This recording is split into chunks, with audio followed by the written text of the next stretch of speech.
subscribe, like and share.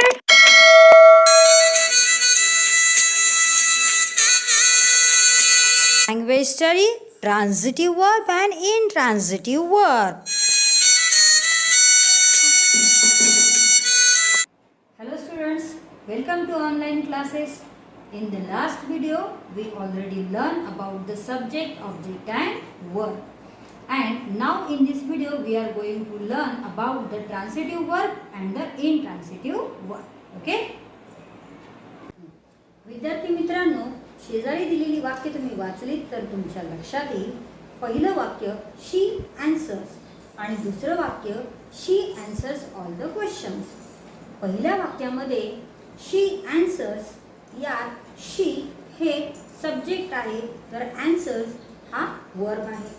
तर दुसरी वाक्यरचना पाहिल्यानंतर तुमच्या लक्षात येतो की शी आन्सर्स ऑल द क्वेश्चन्स या वाक्यामध्ये शी सब्जेक्ट आहे, आन्सर्स हा वर्ब आहे, तर ऑल द क्वेश्चन्स हा आहे ऑब्जेक्ट. हा या दोन वाक्यांमधला फरक आहे. आता इथून पुढे आपण शिकणार आहोत ट्रान्सिटिव्ह वर्ब आणि इनट्रान्सिटिव्ह वर्ब. ओके, या दोन्ही वाक्यांचा अभ्यास केल्यानंतर तुमच्या लक्षात येते की पहिल्या वाक्यामध्ये फक्त सब्जेक्ट आणि वर्ब असला तरी वाक्य अर्थपूर्ण होते आहे. दुसऱ्या वाक्यामध्ये सब्जेक्ट, वर्ब आणि ऑब्जेक्ट या तिन्ही गोष्टी आहेत आणि वाक्य अर्थपूर्ण तयार होते आहे. अर्थातच कधी कधी फक्त सब्जेक्ट किंवा वर्ब असला तरी वाक्य अर्थपूर्ण होतं, तर कधी कधी वाक्याचा अर्थ पूर्ण होण्यासाठी त्या ठिकाणी ऑब्जेक्टची गरज असते. अर्थातच यातूनच आता आपण शिकणार आहोत ट्रान्सिटिव्ह वर्ब आणि इनट्रान्सिटिव्ह verb. So first upon we are going to see about the transitive verb. Transitive verb मधला जो transitive हा शब्द आहे, हा शब्द आलेला आहे ट्रान्झिट या वर्ब पासून. आणि ट्रान्झिटचा अर्थ काय आहे विद्यार्थी मित्रांनो? ट्रान्झिटचा अर्थ आहे टू ट्रान्सफर, म्हणजे ट्रान्सफर करणे. अर्थातच एखादी ॲक्शन जी आहे ती त्या ठिकाणी ऑब्जेक्ट कडे पास केली जाते, ट्रान्सफर केली जाते, त्यावेळेला त्याला म्हटलं जातं ट्रान्सिटिव्ह वर्ब. ट्रान्सिटिव्ह वर्बला मराठीमध्ये म्हणतात सकर्मक क्रियापद. सकर्मक क्रियापद म्हणजे काय? ज्यामध्ये कर्म आहे, सकर्म. सकर्म म्हणजे जे क्रियापद कर्मासह येतं त्याला आपण सकर्मक क्रियापद असे म्हणतो.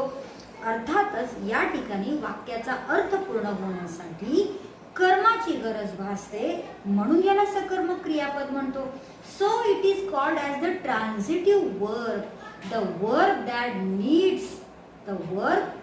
Needs the object. It is also called as the transitive verb. Okay, आता बघा ट्रान्सिटिव्ह हे जे वर्ब आहे हे नेमकं शोधायचं कसं? We can find out the subject, verb and object from the sentence, but which verb or which action word is the transitive verb? हे कसं बरं शोधायचं की दिलेला वर्ब हा ट्रान्सिटिव्ह वर्ब आहे की नाही? यासाठी मित्रांनो एक छान युक्ती आहे. तुमच्या पुढे जे वाक्य आहे ना, त्या वाक्यामध्ये तुम्ही व्हॉट आणि whom ने तुम्ही प्रश्न विचारला आणि त्याचं जर तुम्हाला उत्तर मिळालं तर ते उत्तर म्हणजे आहे ऑब्जेक्ट. आणि ज्या ठिकाणी तुम्हाला व्हॉट आणि whom हे प्रश्न विचारल्यानंतर त्या वाक्यामधला ऑब्जेक्ट मिळतो आहे, अर्थातच तो वर्ब आहे ट्रान्सिटिव्ह वर्ब. चला तर बघूया आपण इथे कसा शोधला ट्रान्सिटिव्ह वर्ब. ओके, पहिलं वाक्य आहे the baby bounce the ball. The baby bounce the ball.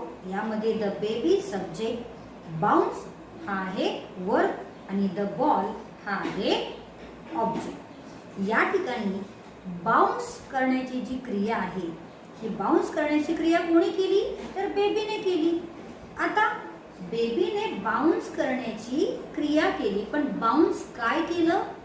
काय? व्हॉट.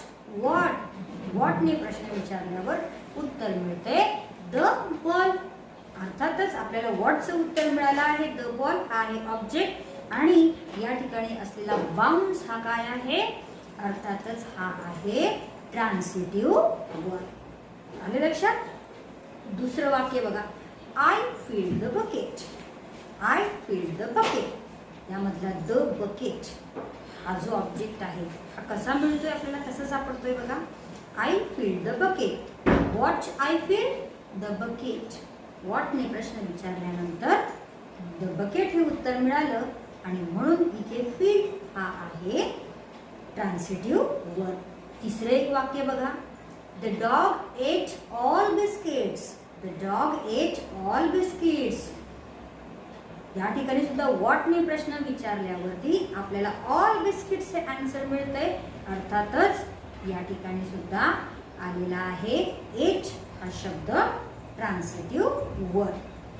त्यानंतर पुढचं वाक्य बघा. पुढचं वाक्य आहे, I met my friend. I met my friend. whom I met. whom कोणाला भेटली, friend. I met my friend कोणाला भेटली, मित्राला भेटली. फ्रेंड हा झाला ऑब्जेक्ट आणि म्हणून या ठिकाणी मेट हा सुद्धा आहे ट्रान्सिटिव्ह वर्ब. अर्थातच ज्या ठिकाणी वर्बसाठी प्रश्न विचारल्यानंतर त्या तिथे आपल्याला व्हॉट किंवा whomने प्रश्नाचं उत्तर मिळतंय ते असतं ऑब्जेक्ट आणि तुम्हाला त्यावेळेला तिथे मिळतो आहे ट्रान्सिटिव्ह वर्ब. ओके.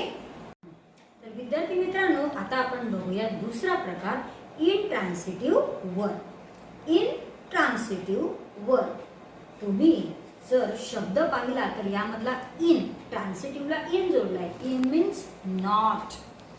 ज्या ठिकाणी ट्रान्सफर करण्याची, ऍक्शन ट्रान्सफर करण्याची क्रिया होतच नाही त्याला म्हणूया आपण इंट्रान्सिटिव्ह वर्ब, म्हणजे अकर्मक क्रियापद. अर्थातच ज्या ठिकाणी वाक्याचा अर्थ पूर्ण होण्यासाठी कर्माची गरज नसते, there is no need of the object to complete the meaning of the sentence, so it is called as the intransitive verb. Okay. तर या ठिकाणी आपण बघतोय इंट्रान्सिटिव्ह वर्ब मध्ये ऍक्शन ही पास होत नाही, ट्रान्सफर होत नाही ऑब्जेक्ट कडे आणि म्हणूनच आपण इथे बघूया एक उदाहरण. For example, she smiles. She smiles. We gasp. The water boiled.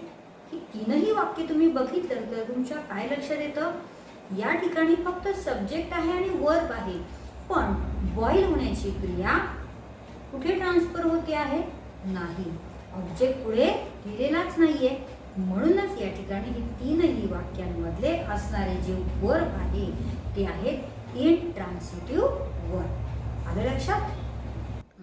तर आता विद्यार्थी मित्रांनो, ट्रान्सिटिव्ह वर्ब शोधण्यासाठी आपण युक्ती बघितली, पण इंट्रान्सिटिव्ह वर्ब शोधण्यासाठी अशी काही युक्ती आहे का, तर हो आहे. जी युक्ती आपण ट्रान्सिटिव्ह वर्ब शोधण्यासाठी वापरली तीच इथे इंट्रान्सिटिव्ह मध्ये वापरायची आहे. आता ती कशी, फॉर एक्झाम्पल आता वाक्य बघा, अ रोज स्मेल्स स्वीट हे वाक्य आहे. या वाक्यामध्ये अ रोज सब्जेक्ट आहे, स्मेल्स वर्ब आहे आणि स्वीट हा ऑब्जेक्ट आहे. ऑब्जेक्ट आहे, पण ज्या वेळेला तो ऑब्जेक्ट, त्या ऑब्जेक्टसाठी आपण प्रश्न विचारतो व्हॉट किंवा whomने, व्हॉट किंवा whomने, तेव्हा आपल्याला उत्तर मिळतंय का, अ रोज स्मेल्स. व्हॉट काय, उत्तर मिळत नाही. whom उत्तर मिळत नाही. अर्थातच या ठिकाणी म्हणूनच जो शब्द आहे, जो ऑब्जेक्ट म्हणून आलेला आहे तो कुठलाही नाउन नाहीये किंवा प्रोनाउन पण नाहीये, तो आहे त्या ठिकाणी ॲडजेक्टिव्ह, विशेषण, ज्याचं उत्तर आपल्याला व्हॉट किंवा whomने विचारल्यावर मिळत नाही. म्हणजे ज्या वेळेला आपल्याला व्हॉट किंवा whomने प्रश्न विचारल्यानंतर उत्तर मिळत नाही, अर्थातच तो ऑब्जेक्ट नाही. दिसत असला तिथे तरी तो ऑब्जेक्ट नाही आणि म्हणूनच त्या ठिकाणी आलेला जो वर्ब आहे तो आहे इंट्रान्सिटिव्ह वर्ब.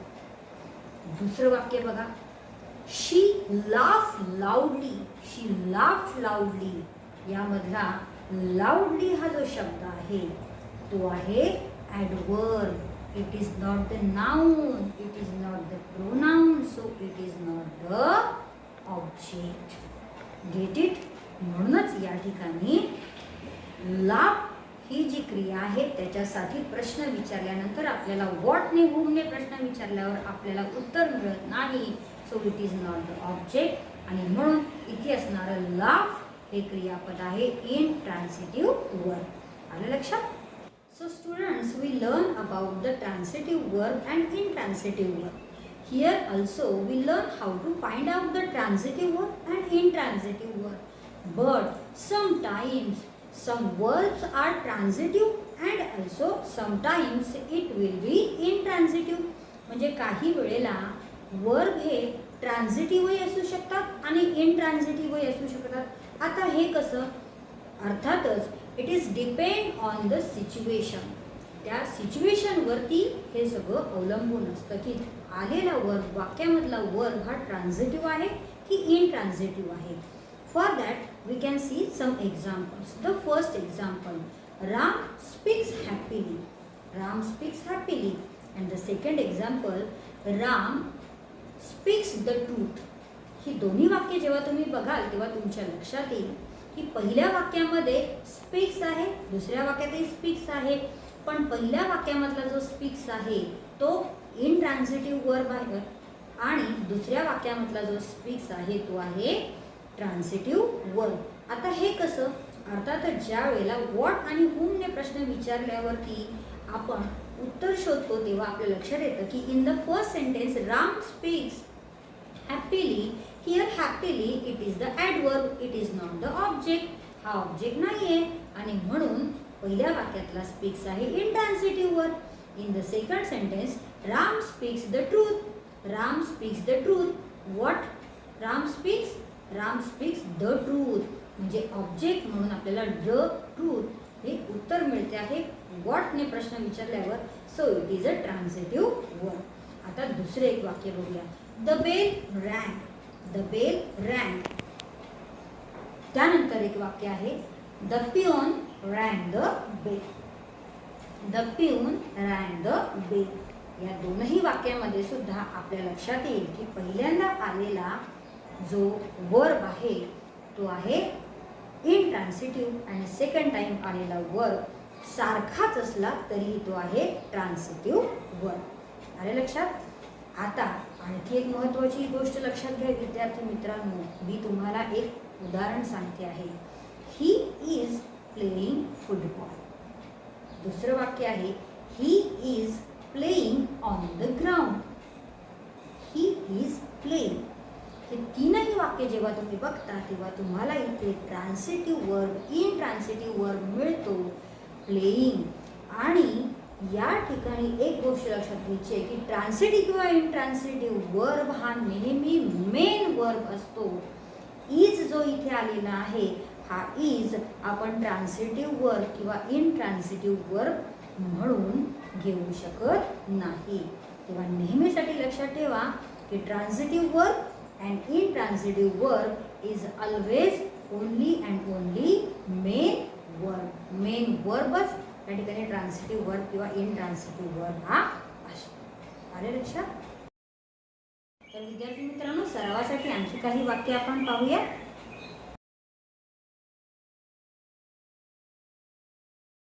तर विद्यार्थी मित्रांनो, मला असं वाटतंय की या व्हिडिओ पाहिल्यानंतर तुम्हाला नक्कीच ट्रान्सिटिव्ह वर्ब आणि इंट्रान्सिटिव्ह वर्ब हा चांगल्या प्रकारे समजेल. त्या ठिकाणी याचा व्यवस्थित सराव करा म्हणजे सरावाने तुम्हाला हे दोन्ही ट्रान्सिटिव्ह वर्ब आणि इंट्रान्सिटिव्ह वर्ब व्यवस्थितरित्या ओळखता येतील. तोपर्यंत bye bye. See you. Do well, learn well and happy learning. Bye bye.